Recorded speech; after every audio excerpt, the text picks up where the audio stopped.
And in fact, as the city controller pointed out in a report he did on public employee compensation in the city just a couple of days ago, employer contributions to the pension funds may vary dramatically from year to year based on the financial condition of the employer, past returns at the fund, and overall status of the plan. Yes, exactly. In computer terms, this is not a bug, this is a feature. This is the problem. So, alluding to that problem, in 2003 we published a report warning that this system, which contributed to a previous budgetary meltdown in the Empire State, which would have been in the 1970s, will remain a ticking fiscal time bomb if it remains unchanged. Well, it remained unchanged. In fact, to some extent, for some plans, benefits were further sweetened after we wrote that report. And here is the result. As Governor Cuomo observed in his State of the State address, the costs of pensions are exploding. Think that's an exaggeration? Think again. Here are the employer contribution rates as an average of payroll starting to the New York State pension funds. Remember I described three of them to you, so you've got those three strands there. Those are those three lines. Pensions are funded on the employer side. The public pension funds get a lump sum every year, once a year from the employer, generally once a year, maybe twice a year in the city funds.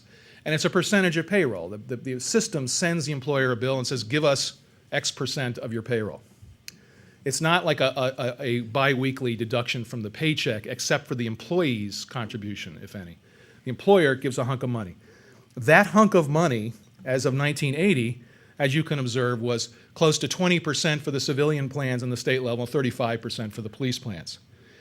Look what happened as the economy boomed, as the stock market boomed, as these pension funds shifted more and more and more of its assets into the stock market as the stock market was booming. By 2000, the employer contribution is virtually nothing.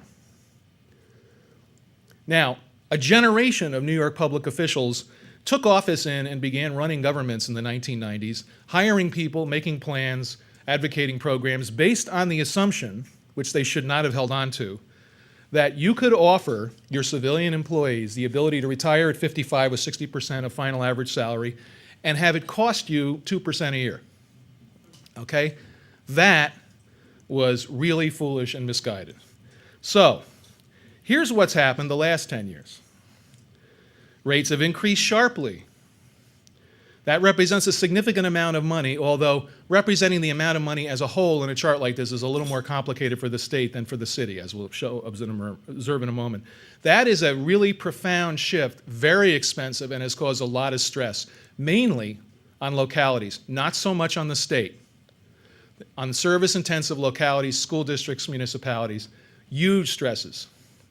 Here's what we project, my colleague Josh Bauer and I, in our most recent report of where they're headed, and there's been no dissension from this from the state's actuaries. This is where it's going the next 5 years.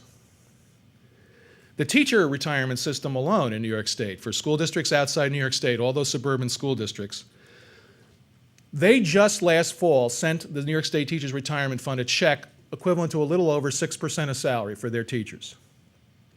In 2016, in the fall of 2015 actually, the check they will send the teachers' retirement system could be 25% of salary. In other words, there's going to be an 18 percentage point or more increase as an 18 percentage point of salary increase in the compensation package of teachers just for that reason. City, here's the city's contribution rates.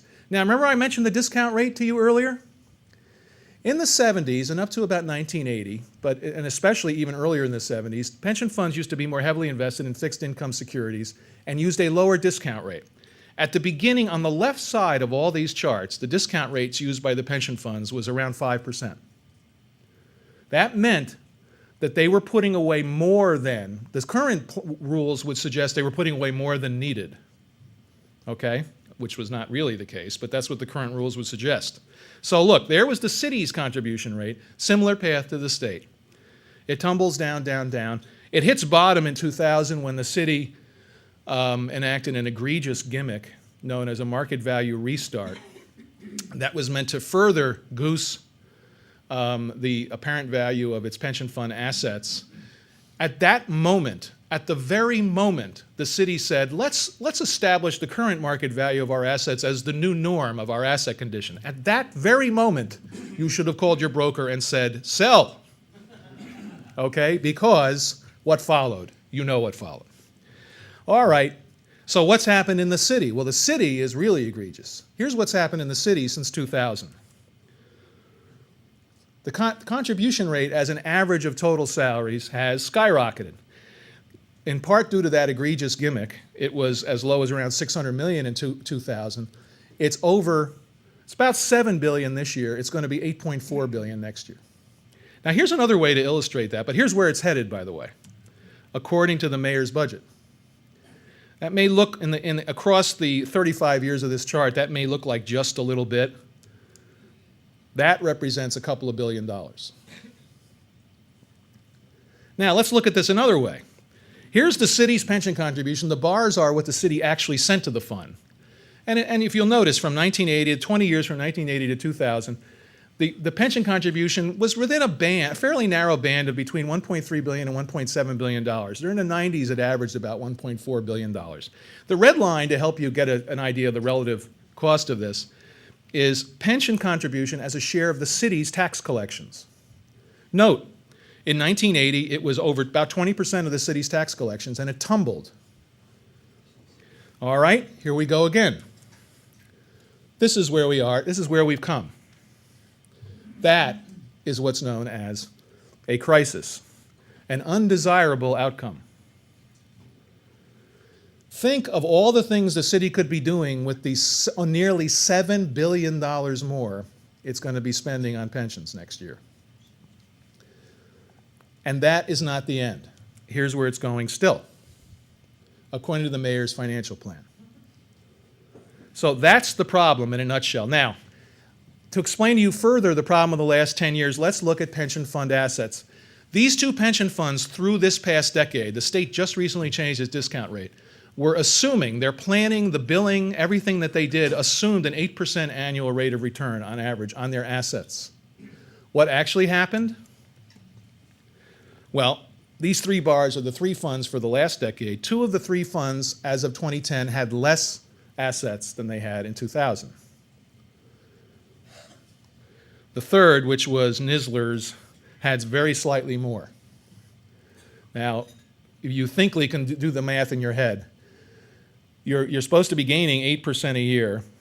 Instead, you've ended the decade having essentially made nothing. Now, their average rate of return actually was not zero. Their average rate of return during a very volatile period, and you can see the volatility there, I think was 3 or 4. But they had money going out, of course. What was that money going out? That's the benefits. The benefits paid out by all these funds collectively doubled from about $12 billion a year in 2000 to $24 billion a year last year. So they're sending out more and more money every year. The benefits they're paying out now are $24 billion.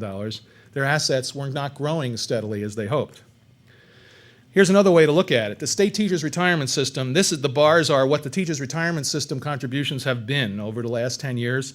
Here's what were the employees doing? Well, the employee contribution dropped off was lower, it was about the same to begin with, and dropped, and then as the bars skyrocketed, dropped.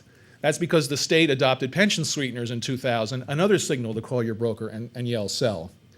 When you read that a number of states around the country are sweetening their pension contributions because their assets are performing well, sell.